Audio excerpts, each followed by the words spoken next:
মা কানা মুহাম্মাদুন আবা আহাদিম মির রিজালিকুম ওয়ালাকিন রাসূলুল্লাহি ওয়া খাতামান নাবিয়্যিন ওয়া কানা আল্লাহু বিকুল্লি শাইইন আলিমা।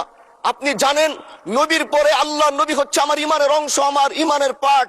তিনাকে ভালোবাসা, তিনার উপর ইমান, এটা আমার ইমানের অংশ।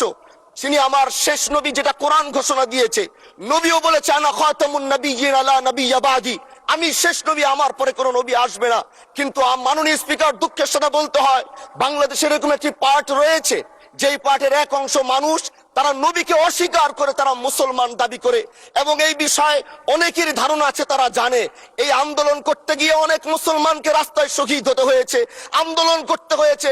স্বাধীনতার পর থেকে আজও সে আন্দোলন চলছে, কিন্তু আজও পর্যন্ত সেটা পাইনি। আমি মাননীয় প্রধানমন্ত্রীকে বলবো, আপনি বাংলাদেশে একটি ইতিহাস রচনা করে যাবেন।